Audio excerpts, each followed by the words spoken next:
Ikhlas adalah ruh dari seluruh amal ibadah. Tanpa ikhlas, amal yang tampak besar sekalipun tidak lebih dari bayangan kosong.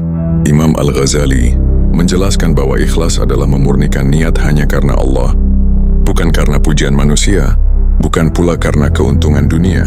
Yang adalah inti dari La ilaha illallah yang sejati, meniadakan segala tujuan selain Allah.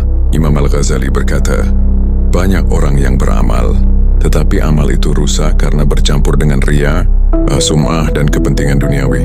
Orang yang salat supaya dilihat orang, orang yang bersedekah agar dipuji dermawan, orang yang mengajar agar disebut alim, semua itu terjebak dalam perangkap batin yang halus.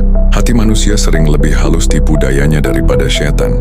Maka jalan ikhlas adalah jalan yang penuh mujahadah. Allah berfirman, وَمَا أُمِرُوا إِلَّا لِيَعْبُدُوا اللَّهَ مُخْلِصِينَ لَهُ الدِّينَ. Padahal mereka tidak diperintahkan melainkan supaya menyembah Allah dengan memurnikan ketaatan kepadanya dalam menjalankan agama.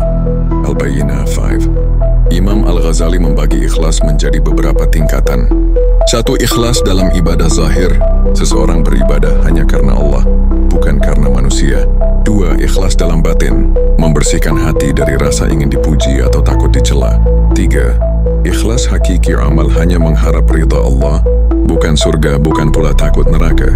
Tingkatan ini hanya dicapai oleh orang-orang pilihan yang sudah fana dari dirinya sendiri. Ikhlas juga erat kaitannya dengan niat. Nabi bersabda, Innamal a'malu binniyat, wa innama likulli imri'in ma nawa. Sesungguhnya setiap amal tergantung pada niatnya, dan setiap orang akan mendapatkan sesuai dengan apa yang ia niatkan. Hadis Bukhari dan Muslim. Jalan ikhlas menuntut kesabaran panjang. Ia tidak lahir seketika tapi tumbuh seiring latihan jiwa. Imam Al-Ghazali mengingatkan bahwa syaitan selalu berusaha menodai niat dengan cara yang sangat halus.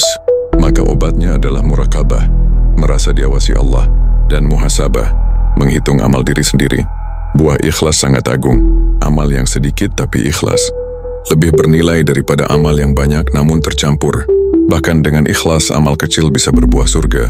Nabi bersabda tentang seorang pelacur yang memberi minum seekor anjing, lalu Allah ampuni dosanya karena hatinya ikhlas. Sebaliknya, amal besar bisa hancur jika tidak ikhlas, sebagaimana orang alim, mujahid, dan dermawan yang pertama kali dilempar ke neraka karena amalnya penuh riya. Ikhlas juga membawa ketenangan batin. Orang yang ikhlas tidak sibuk mencari pengakuan manusia, tidak resah bila tak dipuji, tidak kecewa bila amalnya tak terlihat. Ia tahu bahwa Allah Maha melihat. Inilah kebebasan jiwa sejati. Imam Al-Ghazali menyebut ikhlas sebagai jalan sunyi, karena hanya sedikit yang benar-benar bisa melewatinya. Orang lebih mudah membangun masjid daripada menjaga hatinya, dari rasa bangga setelah membangunnya. Itulah betapa sulitnya ikhlas.